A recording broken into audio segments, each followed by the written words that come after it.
ఇప్పుడు ఎక్కడ చూసినా ఏఐ గురించే వినిపిస్తుంది కదా. అసలు ఏఐ రెవల్యూషన్ రావడానికి కారణం మనందరికీ తెలిసిన గూగుల్, ఫేస్బుక్, యాపిల్ ఈ కంపెనీలు ఏవి కాదు. ఇప్పుడు మనం యూజ్ చేస్తున్న చాట్ జిపిటి కానీ, టెస్లా ఆటో పైలట్స్ కార్స్ కానీ, క్లౌడ్ సర్వీసెస్ కానీ, గేమింగ్ ఇలా అన్ని రంగాలు కేవలం ఒక కంపెనీ మీదే ఆధారపడి ఉన్నాయి. అదే ఎన్విడియా. ఈ కంపెనీ గురించి చాలా తక్కువ మందికి తెలుసు. ఒకప్పుడు కేవలం 30 రోజులు సర్వైవ్ అవడానికి మాత్రమే ఈ కంపెనీ దగ్గర డబ్బులున్నాయి.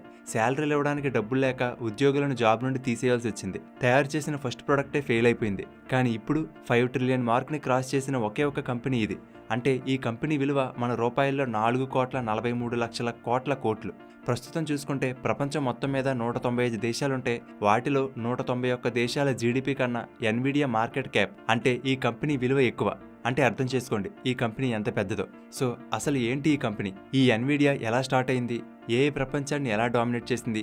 అసలు ఈ కంపెనీ బిజినెస్ మోడల్ ఏంటి? ఒకప్పుడు దివాలా తీయడానికి దగ్గరలో ఉండే కంపెనీ ఇప్పుడు యాపిల్, గూగుల్, అమెజాన్, టెస్లా వంటి అన్ని పెద్ద కంపెనీలను దాటి ప్రపంచంలోనే అతిపెద్ద కంపెనీగా ఎలా ఎదిగింది? ఇలాంటి ఎన్నో ఇంట్రెస్టింగ్ విషయాలు ఈ వీడియోలో చెప్పుకుందాం. కాబట్టి ఈ వీడియోని చివరి వరకు మిస్ కాకుండా చూడండి. ఎన్విడియా స్టోరీలో ముఖ్యంగా చెప్పుకోవాల్సింది జెన్సన్ హ్యూయాంగ్. ఈయన తైవాన్లో పుట్టినప్పటికీ వాళ్ళ ఫ్యామిలీ థాయిలాండ్కి వలస వెళ్ళిపోయింది. కానీ ఆ టైంలో థాయిలాండ్లో అల్లర్లు, నిరసనలు ఎక్కువగా ఉండడంతో వాళ్ళ పేరెంట్స్ 9 ఏళ్ల వయసులోనే జెన్సన్ని అమెరికాలోని వాళ్ళ అంకుల్ ఇంటికి పంపేశారు. అలా చిన్న వయసులోనే జెన్సన్ అమెరికా వెళ్ళిపోయాడు. టీనేజర్గా ఉన్నప్పుడే ఒక రెస్టారెంట్లో వెయిటర్గా, డిష్ వాషర్గా పనిచేస్తూనే ఎలక్ట్రికల్ ఇంజనీరింగ్లో మాస్టర్ డిగ్రీ కంప్లీట్ చేశాడు. తర్వాత ఏఎండి కంపెనీలో మైక్రో ప్రాసెసర్ డిజైనర్గా, ఎల్ఎస్ఐ లాజిక్ అనే కంపెనీలో టెక్నికల్ ఆఫీసర్గా పనిచేసేవాడు. ఆ కంపెనీలలో వర్క్ చేస్తున్నప్పుడే క్రిస్ మలచౌస్కీ, కర్టిస్ ప్రియం అనే మరొక 2 ఇంజనీర్లు ఫ్రెండ్స్ అయ్యారు. వీళ్ళ ముగ్గురు జాబ్ మానేసి ఏదైనా కొత్త కంపెనీ స్టార్ట్ చేయాలని డిసైడ్ అయ్యారు. ముందు అసలు ఏం తయారు చేయాలనుకుంటున్నారో డిసైడ్ అవ్వడానికి ఎన్నోసార్లు కాఫీ షాప్లలో మీట్ అయ్యి డిస్కస్ చేసుకునేవారు. పీసీ ఇండస్ట్రీ అప్పుడప్పుడే స్టార్ట్ అయింది. పీసీ మ్యానుఫ్యాక్చరింగ్ స్టార్ట్ చేద్దామంటే అప్పటికే చాలా పెద్ద కంపెనీలు రేస్లో ఉన్నాయి. ఆ కంప్యూటర్లు కూడా చిన్న చిన్న ఆఫీస్ వర్క్లు చేసుకోవడానికి యూజ్ అయ్యేవి. ఆ తర్వాత 2D and 3D video games start అవుతున్నాయి. కానీ అప్పుడు ఉన్న CPUలు 3D గ్రాఫిక్స్ హ్యాండిల్ చేయలేకపోయేవి. కాబట్టి ఇలాంటి 3D గ్రాఫిక్స్ కోసం సెపరేట్ చిప్ని డిజైన్ చేస్తే బాగుంటుందని అనుకున్నారు. కానీ అది రిస్క్ అనే చెప్పాలి. ఎందుకంటే గేమింగ్ అప్పుడే స్టార్ట్ అయింది. ఫ్యూచర్లో దానికి అంత గ్రోత్ ఉంటుందో లేదో తెలియదు. అన్ని కంపెనీలు ఆఫీస్ వర్క్స్కి, బిజినెస్ వర్క్స్కి సంబంధించిన ఎక్సెల్, వర్డ్ వంటి సాఫ్ట్వేర్లను డెవలప్ చేస్తుంటే వీళ్ళు మాత్రం గేమింగ్ మీద ఫోకస్ చేయాలనుకున్నారు. అలా ముగ్గురు ఇంజనీరింగ్ ఫ్రెండ్స్ కలిసి 1993లో ఎన్విడియా అనే కంపెనీని స్టార్ట్ చేశారు. కంపెనీ పేరు ఎన్విడియా అని ఎలా పెట్టారంటే ఆ కంపెనీ ఫౌండర్స్ వాళ్ళు వర్క్ చేస్తున్నప్పుడు ఏదైనా ఫైల్ని సేవ్ చేయవలసి వచ్చినప్పుడు ఎన్వి అని సేవ్ చేసేవారు. అంటే నెక్స్ట్ వెర్షన్ అని. అందుకని వాళ్ళు ఎన్వి అనే లెటర్స్ ఉండే పదాలను వెతికారు. అలా సెర్చ్ చేస్తున్నప్పుడు వాళ్ళకి ఇన్విడియా అనే లాటిన్ వర్డ్ దొరికింది. దాని అర్థం ఎన్వి అంటే అసూయ. అలాగే అసూయకి సింబాలిక్గా ఇన్విడియా అనే రోమన్ దేవత కూడా ఉంటుంది. ఈవిడ విషపు నాలుకతో, అసూయతో నిండిన పచ్చని కళ్ళతో ఉంటుంది. ఈ ఇన్విడియా అనే పదం నుండి ఎన్విడియా అనే పేరు పెట్టారు.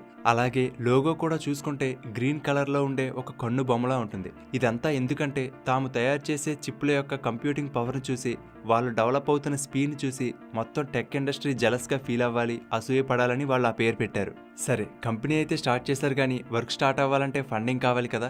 అప్పటికే వాళ్ళు టెక్ కంపెనీలలో పనిచేసి ఉండడం వల్ల వాళ్ళకి ఉన్న నెట్వర్క్ ద్వారా సికోయా క్యాపిటల్ అనే కంపెనీ వాళ్ళకి $20 మిలియన్ ఫండింగ్ ఇచ్చింది.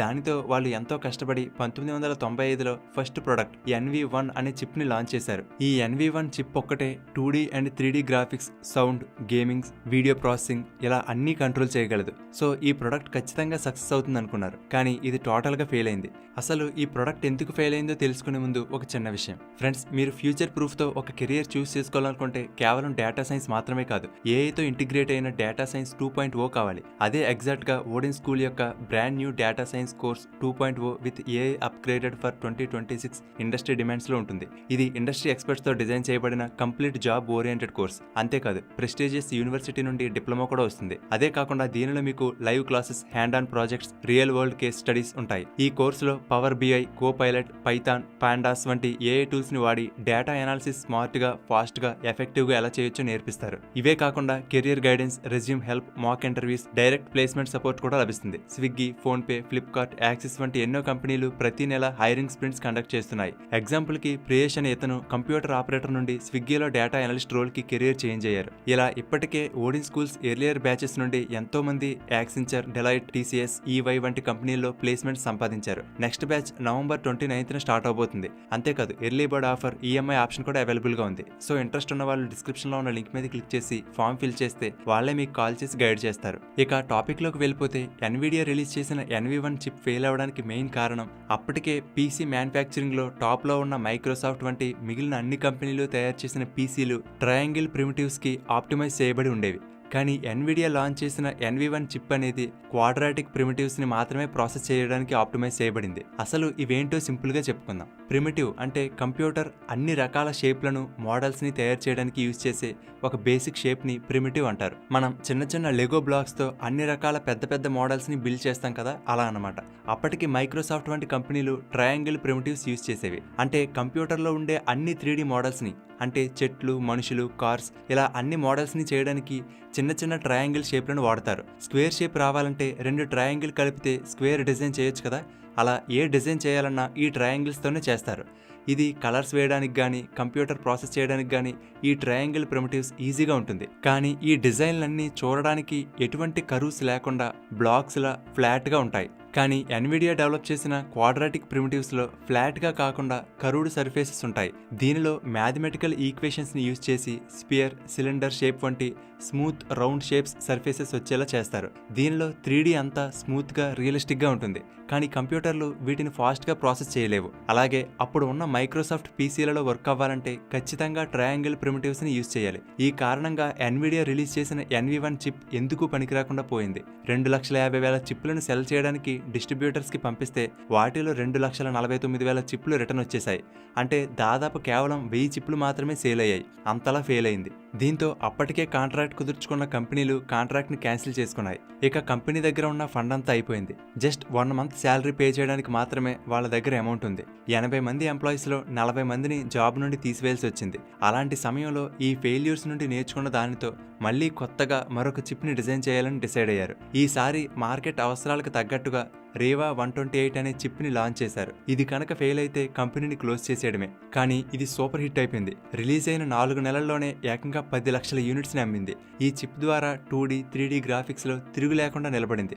గేమ్స్లో లైటింగ్, షాడోస్ అండ్ మోషన్స్ అన్నీ పర్ఫెక్ట్గా ఉండడం వల్ల గేమ్స్ చాలా రియలిస్టిక్గా ఉండేవి. ఆ తర్వాత నుండి ఎప్పటికప్పుడు సరికొత్త చిప్స్ని రిలీజ్ చేస్తుండడంతో కంపెనీ సేల్స్ పెరిగి కంపెనీ లాభాల్లోకి వెళ్ళింది. ఇదిలా ఉండగా 1996లో GeForce 256 అనే చిప్ని లాంచ్ చేశారు. ఇదే వరల్డ్స్ ఫస్ట్ GPU అంటే గ్రాఫిక్స్ ప్రాసెసింగ్ యూనిట్. సాధారణంగా కంప్యూటర్లు CPU మీద ఆధారపడి పనిచేసేవి. ఒక కష్టమైన పనిని ఇస్తే ఈ CPU ఒక టైంలో ఆ పనిని మాత్రమే చేయగలుగుతుంది. అదే GPU అయితే ఆ టాస్క్ని చిన్న చిన్న టాస్కులుగా చేసి ఒకేసారి మల్టిపుల్ టాస్కులు ప్రాసెస్ చేయగలదు. అంటే ప్యారలల్ ప్రాసెసింగ్ చేస్తుంది. CPU మరియు GPU పనితీరుకి తేడా తెలియాలంటే ఒక వీడియో ఎగ్జాంపుల్ చూస్తే అర్థమవుతుంది. ఉదాహరణకి CPU ఒక ఇమేజ్ని డ్రా చేయాలంటే ఈ విధంగా ఉంటుంది. అదే GPU అయితే ఈ విధంగా ఒకేసారి ప్యారలల్ ప్రాసెసింగ్ చేస్తుంది. ఈ ఒక్క ప్రొడక్ట్తో ఎన్విడియా గేమింగ్ GPU మార్కెట్ని డామినేట్ చేసేసింది. మైక్రోసాఫ్ట్ కొత్తగా లాంచ్ చేసిన Xboxలలో GeForce GPUలను యూజ్ చేయాలని డిసైడ్ అయింది. దానికోసం అడ్వాన్స్గా $200 మిలియన్ కూడా పే చేసింది. దీంతో ఎన్విడియా పాపులారిటీ పెరిగిపోయింది. తర్వాత సోనీ తన ప్లే స్టేషన్కి కూడా ఎన్విడియా చిప్స్ని యూజ్ చేసింది. దానితో పాటు యాపిల్, డెల్, HP వంటి కంపెనీలు కూడా ఎన్విడియా GPUలను యూజ్ చేయడం మొదలుపెట్టాయి. ఈ GeForce 256 GPUతో ఎన్విడియా కంపెనీ దశ మారిపోయింది. ఊహించినంత డబ్బు వచ్చింది. ఆ డబ్బుతో టాలెంట్ ఉన్న బెస్ట్ ఇంజనీర్లను హైర్ చేసుకుంది. తనకు కాంపిటేటర్గా ఉన్న కొన్ని కంపెనీలను కొనేసింది. ఈ చిప్లను డిజైన్ చేస్తూనే 2006లో Jensen computer unified device architecture CUDA అనే సాఫ్ట్వేర్ ప్లాట్ఫామ్ని డెవలప్ చేశాడు. దీని ద్వారా ఎన్విడియా GPU ఫుల్ పవర్ని కేవలం గేమింగ్ కోసమే కాకుండా జనరల్ పర్పస్ కంప్యూటింగ్ కూడా డెవలపర్స్ యూటిలైజ్ చేసుకునేలా చేశాడు. ఈ CUDA అనేది సీరియల్ కంప్యూటింగ్ని ప్యారలల్ కంప్యూటింగ్కి మార్చింది. దీనితో డీప్ లెర్నింగ్ స్టార్ట్ అయింది. డీప్ లెర్నింగ్ అంటే కంప్యూటర్లు ప్రోగ్రామర్స్ హెల్ప్ లేకుండానే వాటంతట అవే నేర్చుకోగలిగే ఒక AI మెథడ్. మనం ఇచ్చిన డేటా నుండి కంప్యూటర్ తనంతటదే నేర్చుకోగలదు. దానికి ఈ ఎన్విడియా GPU పర్ఫెక్ట్గా సెట్ అవుతుంది. మనం ఇప్పుడు ఎంత గొప్పగా చెప్పుకుంటూ యూజ్ చేస్తున్న ఈ AIకి, డేటా సైన్స్, డీప్ లెర్నింగ్కి డోర్స్ ఓపెన్ చేసింది ఈ CUDAనే. అసలు ఇవేమీ లేని ఆ 2006వ సంవత్సరంలోనే జెన్సన్ ఈ CUDA మీద ఎంతో ఇన్వెస్ట్ చేసి దీనిని డెవలప్ చేశాడు. అందుకే ఎన్విడియా సక్సెస్లో GeForce 256 GPU చిప్ ఎంత ఇంపార్టెంటో ఈ CUDA కూడా అంతే ఇంపార్టెంట్. ఈ CUDA గొప్పతనం ఏంటో అప్పటికి చాలామందికి తెలియదు. ఇది ఎలా అర్థం చేసుకోవచ్చంటే అందరూ గుర్రబళ్ళ మీద తిరుగుతున్న రోజుల్లోనే ఎన్విడియా కార్ ఇంజిన్ తయారు చేసినట్టు. అసలు స్పేస్ జర్నీ చేయవచ్చు అనే ఆలోచన లేని రోజుల్లోనే ఎన్విడియా రాకెట్ని రెడీ చేసి ఉంచినట్టు. ఫ్యూచర్లో 20 సంవత్సరాల తర్వాత రాబోయే టెక్నాలజీకి అవసరమైన క్యూడాని ఆ రోజుల్లోనే ఎన్విడియా డెవలప్ చేసింది. ఈ క్యూడా కేవలం ఎన్విడియా దశనే కాదు, మొత్తం టెక్ ఇండస్ట్రీనే మార్చిపోతుందని ఎవరు ఊహించి ఉండరు, ఒక్క జెన్సన్ తప్ప. దానికంటూ సరైన టైం రావాలి. అది 2012లో వచ్చింది. ఎలా అంటే గ్లోబల్గా ప్రతి సంవత్సరం ఇమేజ్ నెట్ కాంపిటీషన్ జరుగుతుంది. అంటే ఒక ఇమేజ్లోని ఆబ్జెక్ట్స్ని పర్ఫెక్ట్గా రికగ్నైజ్ చేసే సాఫ్ట్వేర్కి సంబంధించిన కాంపిటీషన్ అది. ప్రపంచంలో ఉన్న అన్ని టీంలు పోటీ పడతాయి. అయితే 2012లో ఎలెక్స్నెట్ అనే న్యూరల్ నెట్వర్క్ సాఫ్ట్వేర్ ఆ కాంపిటీషన్లో గెలిచింది. ఈ డీప్ లెర్నింగ్ న్యూరల్ నెట్వర్క్ని ట్రైన్ చేయడానికి 12 లక్షల ఇమేజెస్ల డేటాని ఇచ్చి దీనిని ట్రైన్ చేశారు. దానికోసం వాళ్ళు ఎన్విడియా జీపీయూలని యూజ్ చేశారు. ఇది ఒక ఇమేజ్లోని ఆబ్జెక్ట్లను సక్సెస్ఫుల్గా ఫైండ్ అవుట్ చేయగలిగింది. 2012లో జరిగిన ఈ సంఘటన ఏఐలో ఒక బిగ్ బ్యాంగ్ మూమెంట్ అని చెప్పుకోవచ్చు. ఈ కాంపిటీషన్ తర్వాత నుండి ఏఐలో మరింత పరిశోధనలు పెరిగాయి. అండ్ ఈ సాఫ్ట్వేర్కి ఎన్విడియా జీపీయూలను యూజ్ చేయడంతో ఎన్విడియాకి మంచి గుర్తింపు వచ్చింది. మరొక వైపు 2018 కాలంలో బిట్కాయిన్కి డిమాండ్ బాగా పెరగడంతో క్రిప్టో మైనింగ్ విపరీతంగా పెరిగిపోయింది. క్రిప్టో మైనింగ్లో కూడా ఎక్కువ ప్రాసెసింగ్ పవర్ ఉన్న జీపీయూలను యూజ్ చేసేవారు. సో క్రిప్టో మైనింగ్ చేసే వాళ్ళంతా ఎన్విడియా జీపీయూలను యూజ్ చేయడం మొదలుపెట్టారు. గేమింగ్ కోసం డెవలప్ చేసిన ఈ జీపీయూలను కూడా వీళ్ళే విపరీతంగా కొనేసేవారు. సో కొన్నిసార్లు ఈ జీపీఎల్ షార్టేజ్ కూడా వచ్చేవి. ఇదిలా ఉండగా 2022లో రిలీజ్ అయిన చాట్ జీపీటీ ఏఐ రంగంలో ఎంత సెన్సేషన్ క్రియేట్ చేసిందో మనందరికీ తెలిసిందే. ఈ చాట్ జీపీటీని లాంచ్ చేసిన ఓపెన్ ఏఐ కంపెనీ ఈ డేటాని ఫాస్ట్గా ప్రాసెస్ చేయడానికి ఎన్విడియా జీపీయూలని యూజ్ చేసింది. ఎందుకంటే సాధారణంగా సిపియూలకి 2 to 64 కోర్స్ ఉంటాయి. అదే చాట్ జీపీటీ కోసం యూజ్ చేసిన ఎన్విడియా H100 అనే జీపీయూకి 16,000 కోర్స్ ఉంటాయి. నార్మల్ సిపియూతో చాట్ జీపీటీ ఏఐ మోడల్ని ట్రైన్ చేయాలంటే 110 సంవత్సరాలు పడుతుంది. కానీ అదే ఎన్విడియా జీపీయూతో కేవలం 15 నుండి 30 రోజుల్లో ట్రైన్ అయిపోతుంది. ఎంత డిఫరెన్స్ ఉందో అర్థం చేసుకోవచ్చు. చాట్ జీపీటీ సక్సెస్ తర్వాత అన్ని కంపెనీలు కూడా ఏఐని యూజ్ చేయడం మొదలుపెట్టాయి. Tesla autopilot, Google DeepMind, Meta AI వంటి కంపెనీలు సొంతంగా ఏఐ మోడల్స్ని డెవలప్ చేసుకున్నాయి.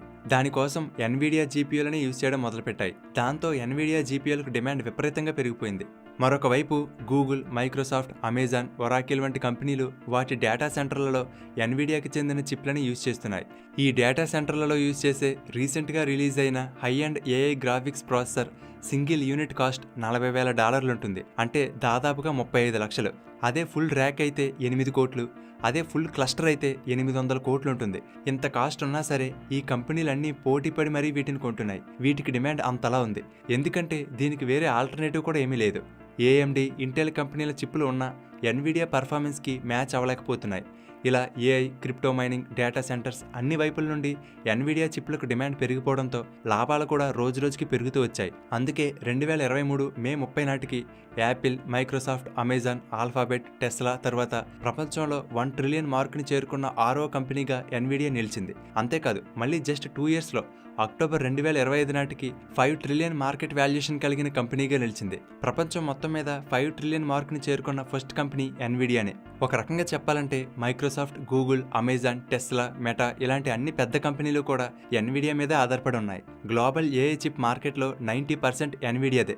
మొత్తం ఏఐ ఇన్ఫ్రాస్ట్రక్చర్ అంతా ఎన్విడియా మీద ఆధారపడింది. కేవలం ఇదే కాదు, మెర్సిడెస్ బెంజ్, వోల్వో, BMW వంటి ఎన్నో కార్ కంపెనీలకు ఎన్విడియా అటానమస్ డ్రైవింగ్ టెక్నాలజీని అందిస్తుంది.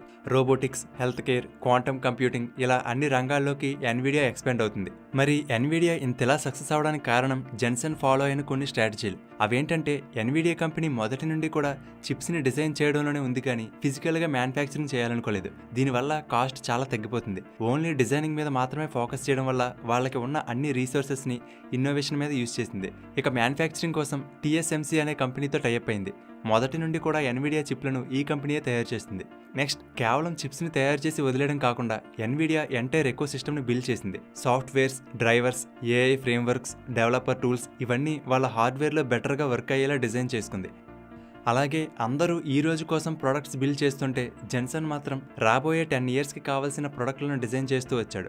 అందుకే అసలు వీడియో గేమ్స్ అంతగా డెవలప్ అవ్వని రోజుల్లోనే వాటి కోసం 3D గ్రాఫిక్స్ చిప్లను డిజైన్ చేశాడు. అసలు ఆర్టిఫిషియల్ ఇంటెలిజెన్స్ ఇంతగా ఫేమస్ అవ్వని రోజుల్లోనే అంటే 10-15 సంవత్సరాల ముందే చాలా రిస్క్ తీసుకుని క్యూడాని డెవలప్ చేయడానికి ఎంతో ఖర్చు చేశాడు. ఆ ముందు చూపే ఇప్పుడు ఎన్విడియాని ఈ స్థాయిలో నిలబెట్టింది. ఎన్విడియాని స్టార్ట్ చేస్తున్న 1990s టైంలోనే ఇదే చిప్ డిజైన్ చేయాలనే ఐడియాతో ఇంచుమించు అప్పుడు 89 కంపెనీలు స్టార్ట్ అయ్యాయి. కానీ ఆ పోటీని తట్టుకుని వాటిలో ఎన్విడియా మాత్రమే ఇప్పుడు సర్వైవ్ అయ్యి ఇంత పెద్ద కంపెనీగా మారిందంటే దానికి జెన్సన్ నాయకత్వ లక్షణాలు, ముందు చూపే కారణం. అందుకే కంపెనీ స్టార్ట్ చేసినప్పటి నుండి ఇప్పటికీ అంటే దాదాపు 30 సంవత్సరాల పైనుండే కంపెనీకి ఇతనే సీఈఓగా ఉన్నాడు. సో ఇది ఫ్రెండ్స్ ఎన్విడియా కంపెనీ స్టోరీ. ఒకప్పుడు శాలరీలు కూడా ఇవ్వడానికి ఇబ్బంది పడిన కంపెనీ, నెల రోజుల్లో క్లోజ్ అయిపోవాల్సిన కంపెనీ ఇప్పుడు ప్రపంచంలోనే అత్యంత విలువైన కంపెనీగా మారిన జర్నీ. ఈ జర్నీ మీకు ఎలా అనిపించిందో కామెంట్ సెక్షన్లో తెలియచేయండి. ఈ వీడియో మీకు నచ్చితే లైక్ చేయండి, అలాగే మీ ఫ్రెండ్స్ అందరికీ షేర్ చేయండి. ఇలాంటి మరిన్ని ఇంట్రెస్టింగ్ వీడియోలను మిస్ కాకుండా చూడడానికి మన తెలుగుబడి ఛానల్కి సబ్స్క్రైబ్ చేసుకుని పక్కనే ఉన్న బెల్ బటన్ యాక్టివేట్ చేసుకోండి. తెలుగుబడి నుండి ఎప్పటికప్పుడు అప్డేట్స్ని పొందడానికి వాట్సాప్, ఇన్స్టాగ్రామ్, ఫేస్బుక్, టెలిగ్రామ్లలో తెలుగుబడిని ఫాలో అవ్వండి. వాటి లింక్స్ కూడా డిస్క్రిప్షన్లో ఇచ్చాను, చెక్ చేయండి. ఫ్రెండ్స్, డేటా సైన్స్ 2.0 కోర్సులో జాయిన్ అవ్వాలనుకున్న వారు డిస్క్రిప్షన్లో ఇచ్చిన లింక్ మీద క్లిక్ చేసి ఫామ్ ఫిల్ చేసి రిజిస్టర్ అవ్వండి. Thank you for watching.